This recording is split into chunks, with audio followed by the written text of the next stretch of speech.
Ok, bienvenidos a un nuevo video de análisis de señales y sistemas, y en esta ocasión vamos a hablar de una serie de señales, una familia de señales muy importantes llamadas las señales del tiempo discreto, también conocido a veces como señales digitales. Entonces, esta forma de llamarle señales digitales pues es un poco un abuso del nombre, pero así se les conoce comúnmente en la literatura también. Pero nos referimos a señales del tiempo discreto y vamos a ver en qué consisten estas señales y las vamos a contrastar contra las señales ya conocidas por nosotros del tiempo continuo. Bueno, aquí al lado izquierdo tenemos una representación de una señal del tiempo discreto y tiene ciertas diferencias notables con respecto a las señales del tiempo continuo que nosotros ya conocemos. Entonces, primero que nada, vamos a recordar que las señales del tiempo continuo, es decir, como la que tenemos aquí, f de t, pues en este caso decimos que f es un mapeo, en este caso, pues de los números reales a los números reales. Estamos mapeando el intervalo desde a hasta b hacia los números reales. Y por esta razón nosotros decimos que f es una señal del tiempo continuo, es una señal generalizada, que en este caso pertenece a este espacio de señales generalizadas del tiempo continuo en este intervalo finito de a hasta b. Está definida para ese intervalo. Bueno, tenemos una idea muy similar en la señal de arriba llamada x, pero en este caso el argumento lo vamos a escribir primero que nada entre paréntesis cuadrados, entre corchetes, a diferencia de las señales del tiempo continuo que escribimos con paréntesis redondos normales en su argumento. Pero esto no es necesariamente así, es decir, nosotros podemos haber escrito aquí paréntesis normales y la dependencia del tiempo, pero algunos libros, en la mayoría de ellos, utilizamos estos paréntesis cuadrados para denotar el tiempo discreto, de tal manera que no haya confusión, que desde que nosotros vemos paréntesis cuadrados, pues sepamos que estamos hablando de una señal del tiempo discreto. Bien, en las señales del tiempo continuo, como la que tenemos aquí abajo, en f, pues tenemos precisamente la correspondencia entre un conjunto de los números reales hacia otro conjunto de los números reales, pero aquí en la señal del tiempo discreto el dominio son los números enteros. Como podemos ver aquí las indicaciones, pues tenemos el eje del tiempo discreto, así se le llama a este eje de los números enteros, eje de tiempo discreto, vamos a ponerlo aquí, eje de tiempo discreto. Así se le conoce. Entonces son los números enteros y podemos ver aquí esta partición que hicimos, en este caso del menos 3 al 3. Y pues tenemos una señal que está definida en ese intervalo. Es decir, que ahora nuestra señal, digamos x de n, es un mapeo de los números enteros,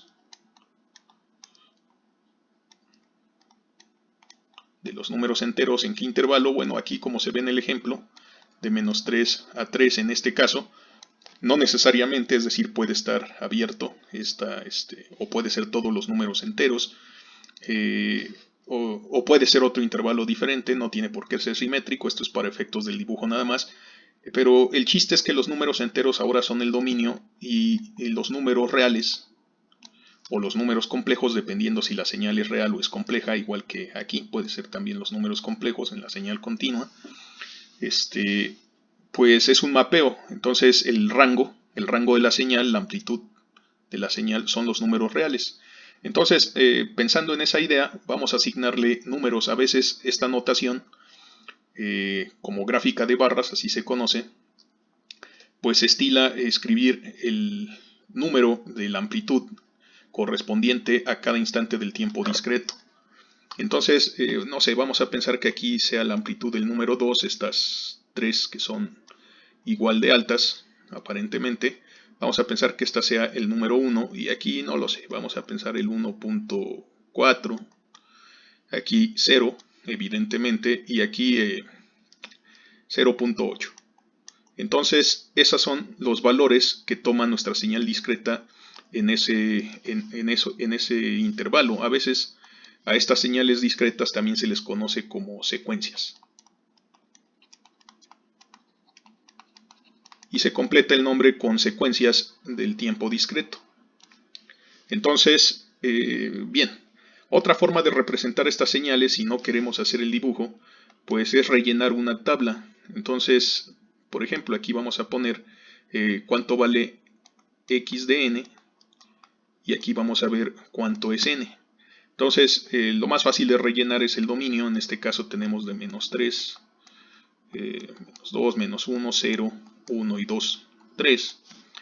Y las correspondientes amplitudes, en este caso a n igual a menos 3, pues le corresponde el número 2 en la amplitud, aquí el 0.8, aquí el 0, aquí nuevamente el 2, aquí 1, 2 otra vez y 1.4 según nuestro dibujo.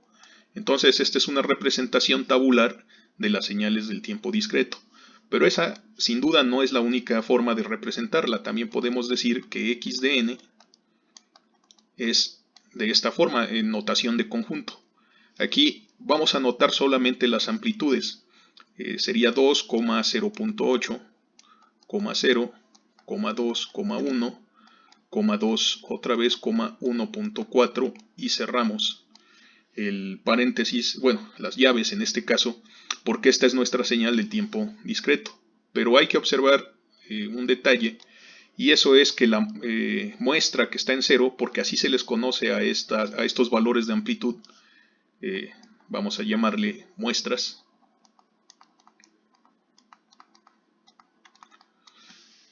Estarían aquí, son estos valores de amplitud, son las famosas muestras, todos ellos. Ahorita vamos a ver por qué se les llama así, aunque no necesariamente proceden de muestrear una señal continua, como el proceso que vamos a hablar en un rato, aquí del lado derecho de la pantalla. Bueno, estas muestras, la muestra que está en el tiempo 0, es decir, cuando n es igual a 0, es en este caso la cuarta muestra. Y nosotros indicamos en esta notación de conjunto cuál es la muestra que le corresponde n igual a 0, escribiendo una flecha de abajo por abajo o por arriba, dependiendo como queramos. Generalmente se estila escribirla así como la vemos en el dibujo. Entonces esto nos dice que x de 0 es igual a 2, justo como lo tenemos aquí en esta representación o como lo podemos ver aquí en este dibujo. Ok, entonces vamos a proseguir con el análisis. Por supuesto, no necesariamente tenemos que especificar señales de esta forma. Esta señal pues se conoce como señal finita porque tiene un número finito de muestras, al igual que esta es una señal de duración finita en el tiempo continuo porque el intervalo A hasta B es un intervalo finito, es decir, jamás extendemos el tiempo hacia alguno de los infinitos o hacia los dos. Entonces, lo mismo en esta señal. Además, análogo a esta idea de el espacio de señales generalizadas, nosotros en el tiempo discreto también vamos a hablar de un espacio de señales generalizadas, pero del tiempo discreto, y vamos a denotarlo por una letra L minúscula. Entonces L mayúscula para las señales del tiempo continuo, L minúscula para señales del tiempo discreto. Así que aquí diríamos que X es una señal del tiempo discreto y escribimos una L. Y en este caso muy particular su dominio en el tiempo discreto es el intervalo de menos 3 a 3, pero en los números enteros. Entonces aquí en el dibujo se ve este intervalo y sabemos que el intervalo de menos 3 a 3 pues está contenido dentro de los números enteros. Los números enteros pues es todo el conjunto. Bien, otra cosa que es muy importante aclarar desde el principio es que en estos tiempos intermedio, digamos aquí en menos 2.5 o en 1.1 o en 3.4, ahí la señal discreta no está definida, no vale cero, no, o sea, el dibujo no tiene amplitud ahí, simple y sencillamente no está definida. Es decir, que en esta ocasión, en efecto, nuestro punto, nuestro eje del tiempo está roto, por eso se llama tiempo discreto. Entonces, no hay que confundirse, no hay que, como decimos, irse con la finta de que la señal vale cero para espacios entre los números enteros. No, la señal no está definida en esos espacios, únicamente está definida para números enteros, siempre. Entonces, ok, aquí tenemos esta forma de representar señales. Estamos viendo que esta L minúscula pues es lo análogo a esta L mayúscula de las señales del tiempo continuo. En este caso, L minúscula es el espacio vectorial de las señales del tiempo discreto, de las señales generalizadas del tiempo discreto. Bueno, entonces, aquí hemos estado mostrando secuencias o señales de tiempo discreto que son de duración finita, pero también podemos hablar de señales de duración infinita. Por ejemplo, si nosotros hablamos de la señal escalón unitario del tiempo discreto, estas señales también existen en el tiempo discreto. Entonces vamos a ilustrar por acá de este lado, del lado derecho, vamos a decir escalón unitario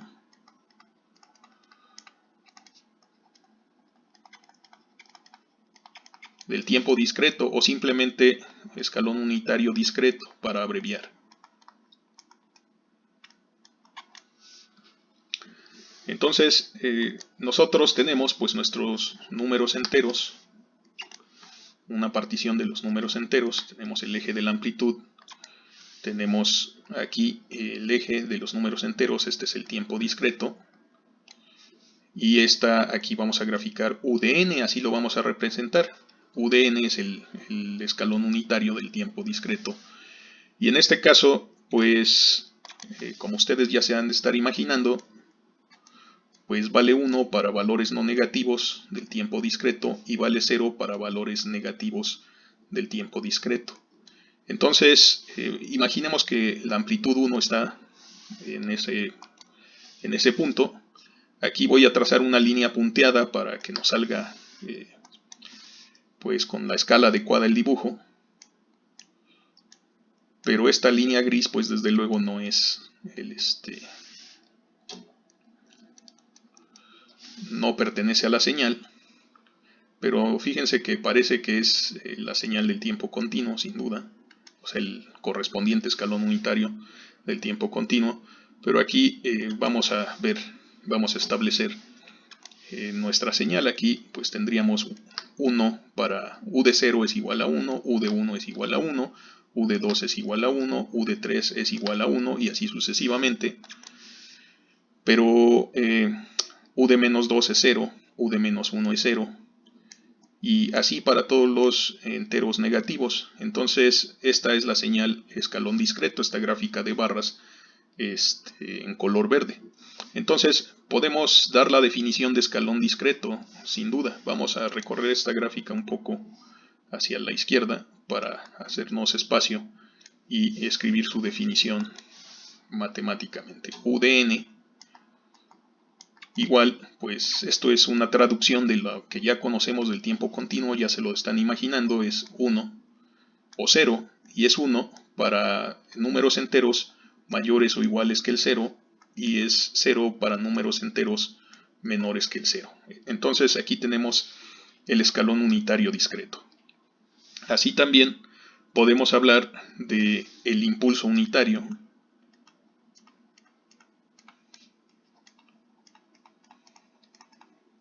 Discreto.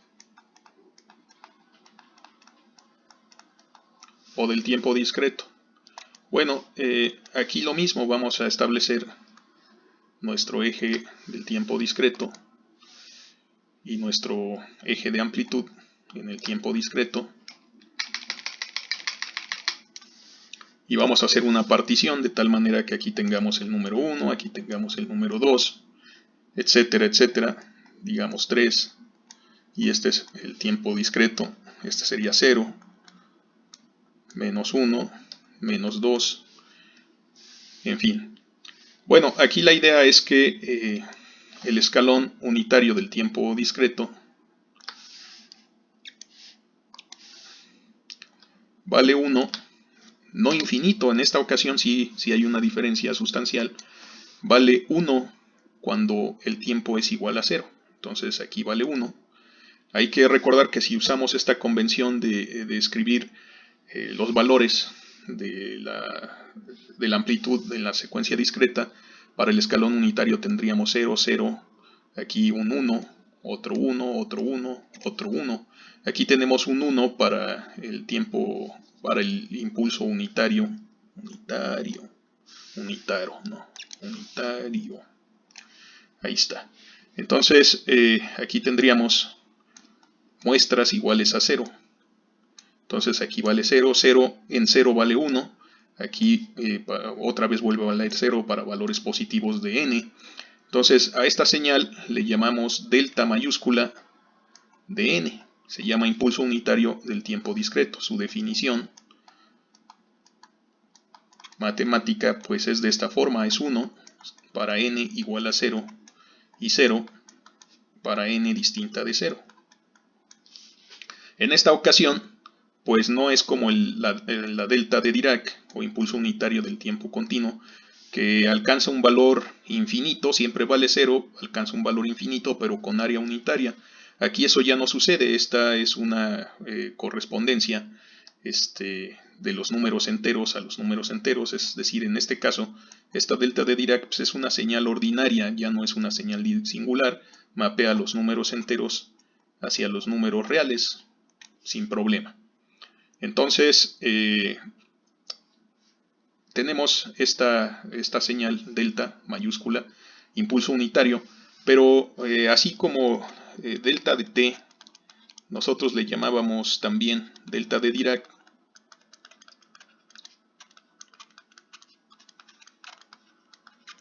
en honor al que la propuso o a su descubridor.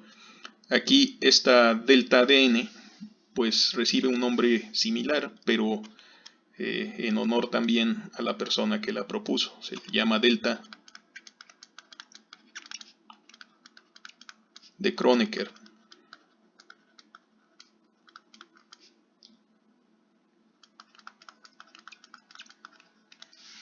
Bien, entonces vamos a ver más adelante un caso más general de la delta de Kronecker, una notación más conveniente, pero así este es el equivalente de la delta de Kronecker para el tiempo discreto y son análogas, es decir que esta señal delta de n es análoga a la delta minúscula de t, mientras que esta señal u de n del escalón discreto es análogo a u de t del tiempo continuo. Entonces aquí estamos viendo estas señales, cuál es su definición y cómo es trabajar con señales elementales, por lo menos en el tiempo discreto.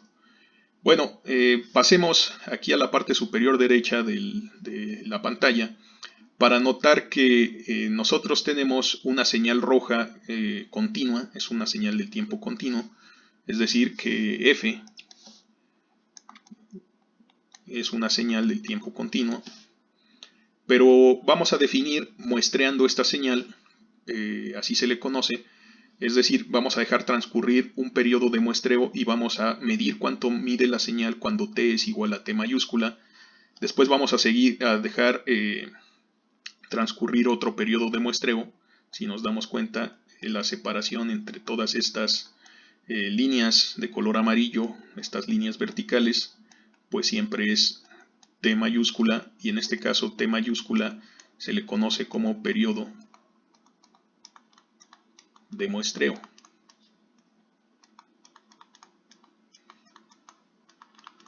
estamos tomando muestras de la señal analógica. Estamos tomando, por así decirlo, instantáneas, fotos de cómo se ve en instantes discretos del tiempo. Entonces, ¿qué va a pasar? Pues cuando nosotros muestreamos esta señal, nos vamos a dar cuenta que alcanza ciertos valores de amplitud.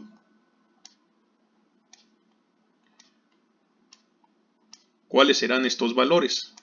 Bueno, sin duda, el que tenemos alineado en el eje de la amplitud será f de 0. Pero, digamos, este de aquí, este pulso, sería f de 3t mayúscula. Entonces, nosotros podemos definir en general, cuando han pasado muchos, pues en general es f de n veces t mayúscula, y si nos damos cuenta estos paréntesis todavía son redondos porque estamos evaluando una señal del tiempo continuo en instantes discretos. Entonces, sin embargo, podemos utilizar esos valores de amplitud y coleccionarlos en una secuencia de este estilo. Y entonces diríamos que hemos muestreado la señal. Así que a la señal f de t del tiempo continuo, a través del proceso de muestreo, la estamos convirtiendo en una señal, o estamos obteniendo, más bien dicho, una señal del tiempo discreto llamada f de n, donde las amplitudes de la f de n son las amplitudes que se obtienen en la señal del tiempo discreto, continuo, pero evaluadas en estos instantes cada periodo de muestreo. Entonces, es un poco sutil esta notación, pero pues hay que recordar que esto es la función del tiempo continuo evaluada en instantes discretos, y aquí ya solo nos interesa la secuencia. Es decir, que pues para nosotros aquí lo voy a poner en color verde, voy a poner los números n. Desde luego aquí sería el -1, aquí sería el 0, aquí sería otra vez el 1, el 2, el 3, el 4, el 5, el 6, el 7, etcétera, etcétera. Y eso definiría para nosotros el eje del tiempo discreto. Entonces, este proceso de muestreo, de tomar muestras de la señal, nos permite pasar directamente a esta representación del tiempo discreto, pero nosotros perdemos la escala del tiempo continuo. Es decir, si yo tengo una muestra, yo sé que una señal fn procede de un proceso de muestreo de una señal analógica, pero yo no sé cuál es el periodo de muestreo. Yo puedo ver, por ejemplo, los números 0, 1 y 2, y este es el punto en 0. Entonces mi señal o nuestra señal se va a ver como 0, 1 y 2 en el eje del tiempo discreto. No hay problema. 0, 1 y 2. Pero si yo quiero reconstruir cuál es la señal original de la cual estas muestras proceden, pues tengo que conocer cuál es la separación. Es decir, ¿qué tal que el periodo de muestreo es un segundo? Bueno, pues voy a obtener una rampa que dura, si t es igual a una unidad de tiempo, voy a obtener una rampa que empieza en 0 y llega hasta el número 2 en amplitud, hasta el tiempo número 2. Pero, ¿y si el periodo de muestreo fuera 0.1 unidades del tiempo? Entonces esto ya no se verifica. ¿Y qué tal si el periodo de muestreo en realidad hubiera sido, por ejemplo, un microsegundo? Pues entonces esta señal sucede rapidísimo. Nosotros veríamos prácticamente una línea de amplitud 2 que se termina casi instantáneamente en un osciloscopio. Entonces, importa mucho cuál es este periodo de muestreo.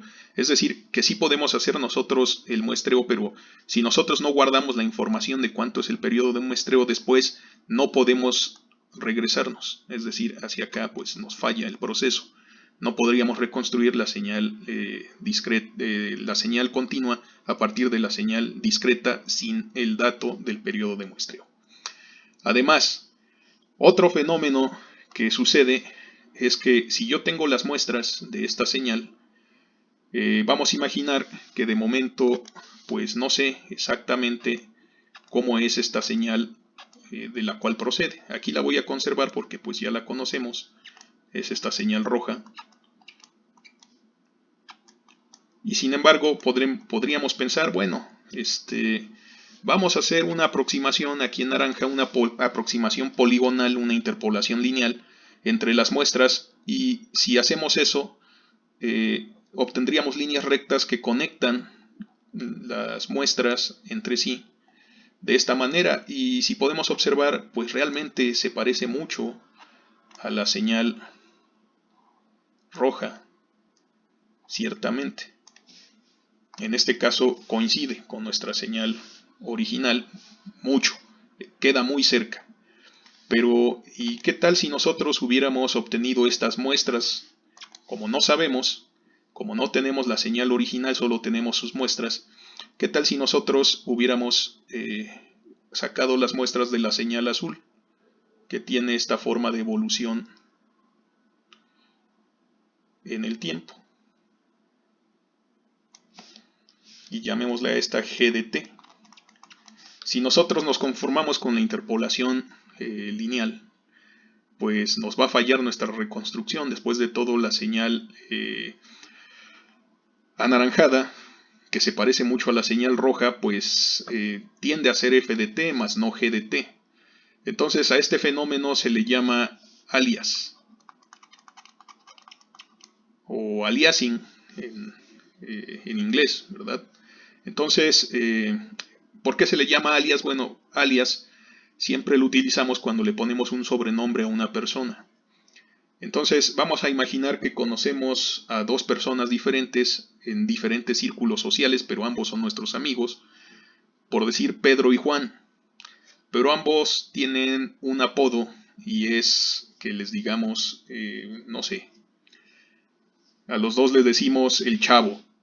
Entonces, si alguien me habla y me está contando una historia del Chavo, pues yo que conozco a esas dos personas como el Chavo, pues yo no sé si se está refiriendo a Juan o se está refiriendo a Pedro.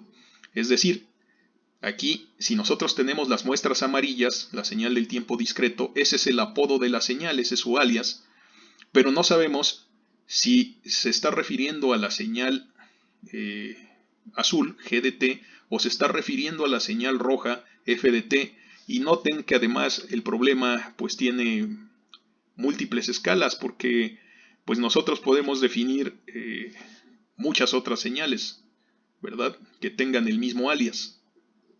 Entonces este es un problema realmente severo que sobre todo importa en comunicaciones y en control. Entonces es muy importante saber distinguir. Por supuesto, noten otra cosa: si nosotros hubiéramos hecho el muestreo más seguido, es decir, si nuestro periodo de muestreo se incrementa,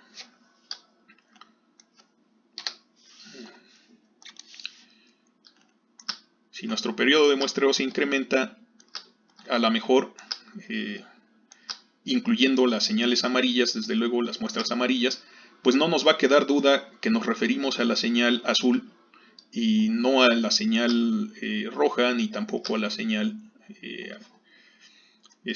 azul más fuerte. Entonces, por supuesto, aquí no lo estoy haciendo a escala, solo quiero dar a entender que si muestreamos lo suficientemente rápido, vamos a obtener mejores resultados. Entonces, el alias se evita un poco con periodos de muestreo más altos. De hecho, hay un teorema de muestreo que nos dice, dependiendo del contenido frecuencial de alguna de las señales, cuál es la frecuencia óptima a la cual la debemos muestrear. Y bueno, pero para eso hay que saber un poco más acerca del análisis de Fourier, que vamos a estar abordando en las próximas clases.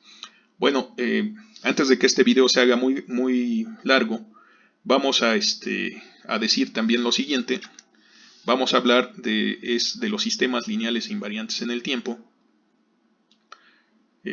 Voy a quitar estos cálculos de aquí.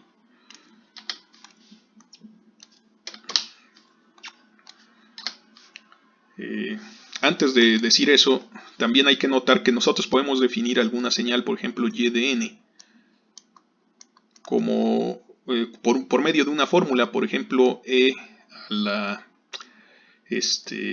menos 3 veces n por u de n. Entonces aquí pues ya nos queda definida la señal para todo valor del tiempo. Sabemos que vale 0 para n menores que 0, tiempo discreto, y que vale e a la menos 3n para n mayores o iguales que el 0. Entonces podríamos hacer su gráfica y veríamos que esta señal pues se ve como un decaimiento exponencial que empieza en 1 y bueno, empieza a caer exponencialmente con una envolvente. La envolvente es esta exponencial e a la menos 3n. Si pensáramos que n fuera como un número real, pero en realidad pues es un número entero. Entonces así podemos nosotros entender también estas señales, es decir, las podemos definir también por medio de fórmulas, al igual que sucede en el tiempo continuo. Podemos definirlas por medio de casos, con fórmula en cada caso, o de forma compacta, de forma de conjunto, o en forma de tabla, o dibujarla. Bien, por último, pues también es verdad que existen los sistemas lineales invariantes en el tiempo, pero del tiempo discreto. Entonces tenemos una señal de entrada o muchas señales de entrada, una señal de salida o muchas señales de salida. Los sistemas pueden ser causales o no causales, pueden ser estables o inestables, pueden ser lineales o no lineales, y en este caso variantes o invariantes en el tiempo, y en este caso particular pues lineales e invariantes en el tiempo. Y entonces la salida aquí y va a estar dada por la convolución.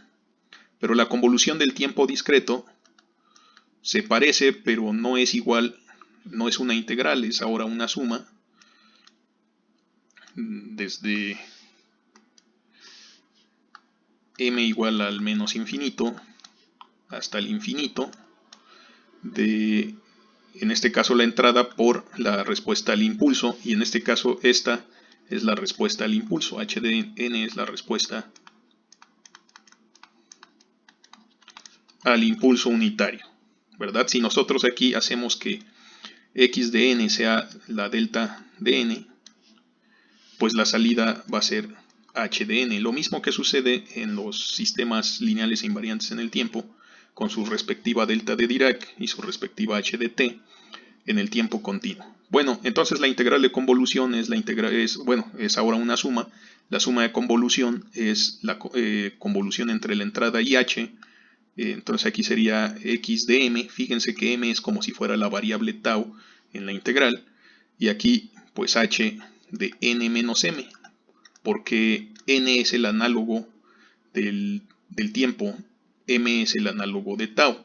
Entonces esta operación se llama convolución del tiempo discreto o suma de convolución. Suma de convolución.